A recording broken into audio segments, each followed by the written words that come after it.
Hi, എല്ലാവർക്കും പുതിയൊരു വീഡിയോയിലേക്ക് സ്വാഗതം.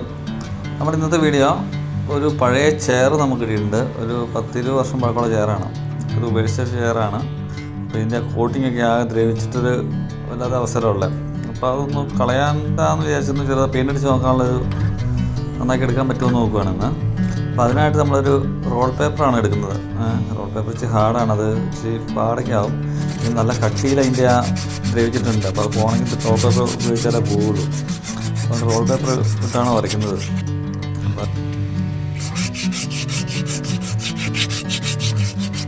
ഇതിന് പെയിൻ്റ് അടിക്കുന്നത് ലാഭകരമായ കാര്യമൊന്നുമല്ല.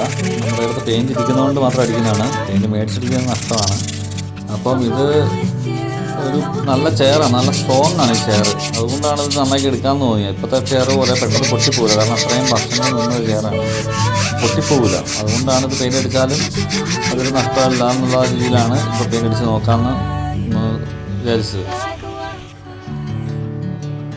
പിന്നെ വേറൊരു കാര്യം എന്ന് വെച്ചാൽ, നമുക്ക് പ്ലാസ്റ്റിക് സർഫേസുകളിൽ എങ്ങനെ പെയിൻറ്റ് ചെയ്യാം എന്നുള്ളതിൻ്റെ ഒരു വീഡിയോ കൂടിയാണിത്. അതായത് നമ്മൾ പ്രൊമോട്ടർ പ്രൈമർ അല്ലെങ്കിൽ പ്ലാസ്റ്റിക് പ്രൈമർ എന്ന് പറയുന്നൊരു പ്രൈമറുണ്ട്. ഒരു വെള്ളം പോലെ തിന്നർ പോലെയൊക്കെയുള്ള ഒരു പ്രൈമറാണ്. അതൊരു സോൾവെൻ്റാണ്. ശരിക്കും ഈ പ്ലാസ്റ്റിക് നല്ലൊരു പശ പോലെ പിടിച്ചിരിക്കുകയും അതിന് മേലെ നമ്മൾ പെയിൻറ്റ് ചെയ്യാൻ ചെയ്യുന്നത്. അപ്പോൾ ആ ഒരു സംഭവം ആണ് ഇതിന് മേലെ നമ്മൾ ചെയ്യുന്നത്. ഇത് അപ്ലൈ ചെയ്ത ശേഷം വേഗം തന്നെ നമ്മളൊരു അരമണിക്കുള്ളിൽ തന്നെ നമ്മൾ അടുത്ത കോട്ട് പെയിൻറ്റ് ചെയ്യണം. അത് ശരിക്കും വല്ലാണ്ടൊക്കെ ഉണങ്ങിപ്പോകരുത്. അതിന് മുമ്പ് തന്നെ നമ്മൾ പെയിൻറ്റ് ചെയ്യണം, എന്നാലേ ഒരു പിടുത്തം കിട്ടുകയുള്ളൂ. പിന്നെ പെയിൻറ്റ് ചെയ്തതിന് മുമ്പ് പ്രൈമർ അടിച്ചാണ് സാധാരണ PU പെയിൻ്റൊക്കെ നമ്മൾ കബോർഡിൽ അടിക്കുമ്പം ഇതടിച്ചിട്ട് ഇതിന് മേലെ 1K പ്രൈമറോ അല്ലെങ്കിൽ PS വൈറ്റോ അങ്ങനെ എന്തെങ്കിലും പ്രൈമർ അടിച്ച ശേഷമേ നമ്മൾ പെയിൻറ്റ് ചെയ്യാറുള്ളൂ. എന്നിട്ട് അത് പേപ്പർ ചെയ്ത് ചെയ്യാറുള്ളൂ. ഇതിപ്പം ഈ പ്രൈമർ അടിച്ച ശേഷം ലാസ്റ്റ് പെയിൻറ്റ് അടിക്കുകയാണ്. ഈ അടിക്കുന്ന പെയിൻറ്റ് NC ബേസ് പെയിൻ്റാണ്. NC തിന്നർ ഉപയോഗിച്ച് ഡൈലൂട്ട് ചെയ്ത് അടിക്കുന്ന പെയിൻ്റാണ്. നമ്മൾ അടിച്ചതിൻ്റെ ബാക്കി പെയിൻ്റാണ്, തെക്ക് എന്ന് പറയുന്നൊരു പെയിൻ്റാണത്. അതും റെഡിലൂടെ ചേർത്താണ് അടിക്കുന്നത്. അപ്പോൾ കസേരയ്ക്ക് അതിൻ്റെ ഒരു വരുന്ന ഗ്രെയിൻസ് പോലെ കിട്ടാൻ വേണ്ടി നമ്മൾ ആ ടോൺ കിട്ടാൻ വേണ്ടി ഇച്ചിരി ഷെയ്ഡ് എടുത്താണ് അടിക്കുന്നത്. അപ്പോൾ അതിന് വേണ്ടിയിട്ട് NC തേക്കിനകത്തോട്ട് നമ്മൾ കുറച്ച് മെറൂൺ പെയിൻറ്റ് മിക്സ് ചെയ്യണം. അപ്പോൾ ഇത് അടിച്ച് കഴിഞ്ഞാൽ NC പെയിൻറ്റ് അടിച്ച് കഴിഞ്ഞാൽ വേഗം ഉണങ്ങും, അടിച്ച പാടെ ഉണങ്ങും. ഫാസ്റ്റായിട്ടാണ് ചെയ്യണമെങ്കിൽ ഈ രീതിയിൽ പെയിൻറ്റ് ചെയ്ത് കഴിഞ്ഞാൽ വളരെ ഫാസ്റ്റായിട്ട് നമുക്ക് വർക്ക് തീർക്കാം. ഈ NC പെയിൻ്റ് ഒരു പ്രശ്നം എന്താണെന്ന് വെച്ച് കഴിഞ്ഞാൽ, ഇത് നമുക്ക് ബ്രഷ് അങ്ങനെ ചെയ്യാൻ ഇച്ചിരി ബുദ്ധിമുട്ടാണ്. കാരണം അത് ഭയങ്കര പെട്ടെന്ന് വലിയുന്നതുകൊണ്ട് ബ്രഷ് ചെയ്യാൻ പാടാണ്. നമ്മൾ സ്പ്രേ തന്നെ ചെയ്യണം. പിന്നെ അത്യാവശ്യം വേണം ചെറിയ ബ്രഷൊക്കെ ചെയ്യാം, എന്നാലും ഇച്ചിരി ബുദ്ധിമുട്ടാണ്. അപ്പോൾ ഇത് ഒരു കമ്പസ് ഉപയോഗിച്ചിട്ട് സ്പ്രേ ആണ് അടിക്കുന്നത്.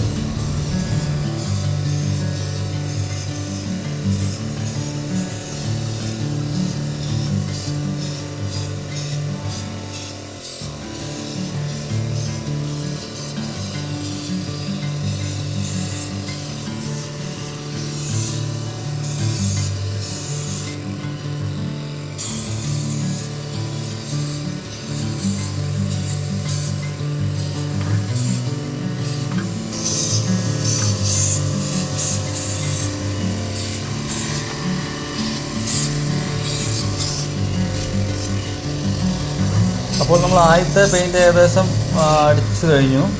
ഇനിയിപ്പോൾ നമ്മൾ അതിൻ്റെ ഒരു ഷെയ്ഡ് കൊടുക്കാൻ വേണ്ടി റെഡ് പെയിൻറ്റ് തന്നെ എടുത്തിട്ട് ഷെയ്ഡ് പോലെ അടിക്കുകയാണ്. അപ്പോൾ അത് നോക്കാം.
I'm going with you and I will get to the other side.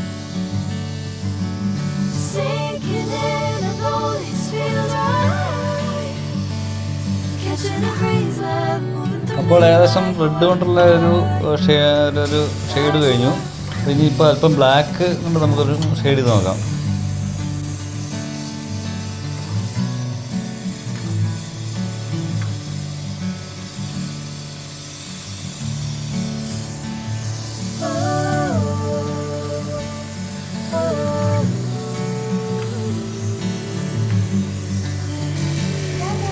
അപ്പോൾ ബ്ലാക്കിൻ്റെ ഷെയ്ഡിങ് ഏകദേശം നമ്മൾ കഴിഞ്ഞു. ഇനിയിപ്പോൾ നമ്മൾ ചെയ്യാൻ പോകുന്നത് ക്ലിയർ അടിക്കുക എന്നുള്ളതാണ്. അപ്പോൾ MRFിൻ്റെ ഇരുന്ന ക്ലിയറാണ് നമ്മൾ അടിക്കുന്നത്. അപ്പോൾ അതും കൂടെ അടിച്ച് കഴിഞ്ഞാൽ ഏകദേശം ഈ വർക്ക് കംപ്ലീറ്റ് ആകും. അപ്പോൾ അതും കൂടെ അടിക്കുന്നത് നോക്കാം.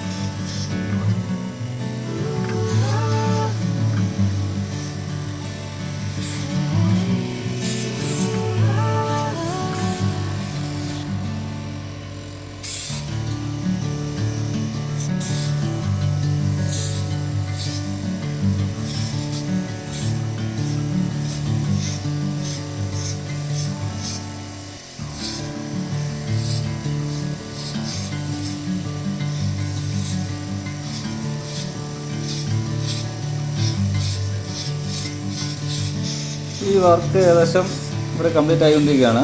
അപ്പോൾ ഈ വർക്ക് നിങ്ങൾക്ക് ഇഷ്ടമായിട്ടുണ്ടെന്ന് വിചാരിക്കുന്നു. അപ്പോൾ കൂടുതൽ വീഡിയോസ് കാണാൻ ഈ ചാനൽ സബ്സ്ക്രൈബ് ചെയ്യുക, സപ്പോർട്ട് ചെയ്യുക. അപ്പോൾ അഭിപ്രായം തീർച്ചയായും കമൻറ്റ് ബോക്സിൽ എഴുതി അറിയിക്കുക.